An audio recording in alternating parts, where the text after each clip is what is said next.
Welcome my viewers today to RN Media, whereby we're gonna discuss about the yesterday's vetting which was done in the parliament.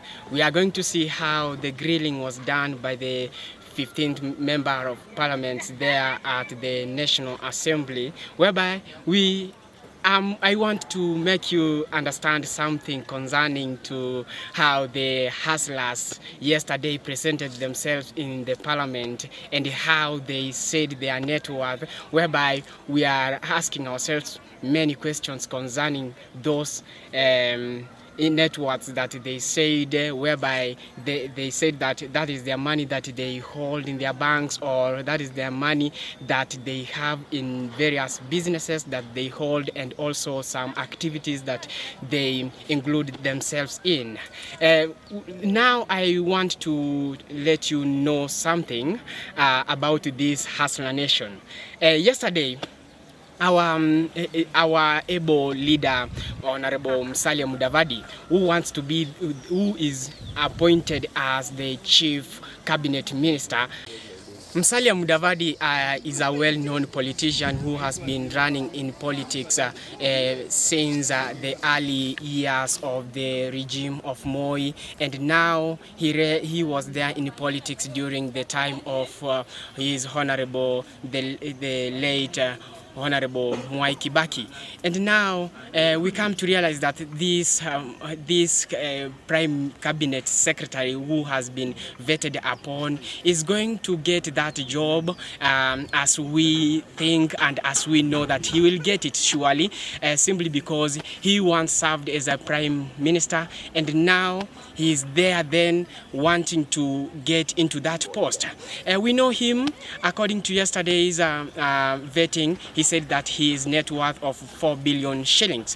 As we can see from his words, that he said that that money comes from some sources of income that he gets, some rentals that he holds, and some also self-interest dividends that he normally gets.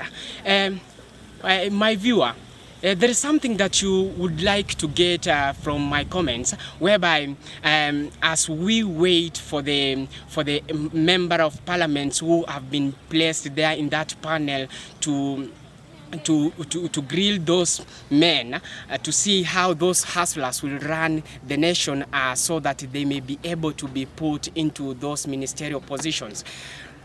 Honorable Musalia Mudavadi, as I view to my comments, is that he will be able to get that post, but what we would really like to know is how he will run the government, since his roles and mandates are being divided between the Attorney General and also between the Deputy President. So we're gonna ask ourselves several questions as to how he will be able to run that post, how he will be able to stand and be able to chair the secretaries in the cabinet ministries. Those are the questions that we ask ourselves, and those are the questions that I know even to you as a citizen of this nation of Kenya, you are asking yourself. Those are the hustlers who were there yesterday. Besides Honorable Musalia Mudavadi, we had other 3 hustlers who were vetted yesterday, like Dr. Alfred Mutua, who said that his net worth is 420 million, whereby there are many questions that are being asked us according to his integrity in saying that his net worth of 420 million. I would like to pose a question unto you concerning to that hustler, Honorable Dr. Alfred Mutua. He holds A&L hotel there in Machakos, but as we can rate that hotel, we are not even assured if that is his own net worth that he gets. According to the questions that were asked yesterday in the parliament, we are not sure of that net worth that he said yesterday. And also we have another member of parliament from Kandara, former MP of Kandara, Alice Wahome, whereby she said she's net worth 218 million shillings, which she has as per now. Mwaso Those are the questions that we ask ourselves. And we had another one, Justin Muturi, who also now, who has been vetted as an Attorney General. That one is the critical issue that we are going to ask ourselves, and also we are going to see in its insight. As an Attorney General, after he will be given that role and that post to serve as the Attorney General of our country, we are going to see if he will be able to divide his roles between himself and also Honorable Wycliffe Musalia Mudavadi. Those are the questions that we ask ourselves, but those ones are the yesterday's grilling proceedings that were done there in the National Assembly. Today we have many people also who we are going to discuss further, like Moses Kuria. We're going to discuss the case of Ndungu, who has never served, who has never worked with His Honorable Excellency Dr. William Samoei Ruto. We have many questions as to who gave his name unto Dr. William Samoei Ruto so as to be appointed and be vetted as the cabinet secretary.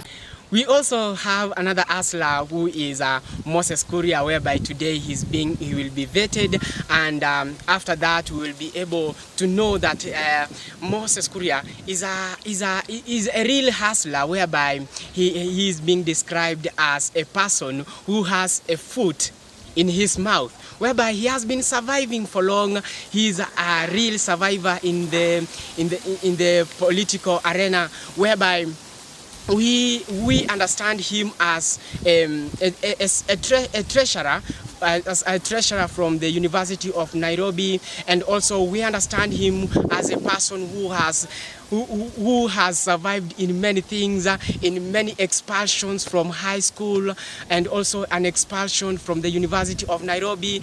We come to realize that he was once being rescued by Jaramogi Oginga Odinga, who hired a lawyer for him so that he may be able to return back to his studies. Though that one is the real hustler for today, whereby I can tell you he's among the hustlers whom we can describe in our country. But those ones of yesterday, the likes of Wycliffe Musalia Mudavadi, the likes of Aden Duale, the likes of Justin Muturi, the likes of Kithure Kindiki, those ones I can tell you, they aren't real hustlers, my viewer. Anyway, my viewer, those are the comments that I will be able to give you for today. But remember, after the vetting is over, I'll be able to come with more details concerning how the panelists in the National Assembly have done. Keep on subscribing, sharing if you haven't, and also like our videos so that we'll be able to give you more and more here on RN Media Services. I'm your beloved celebrity, Lewis Moracha. Keep there, keep in. RN Media Services is there for news always.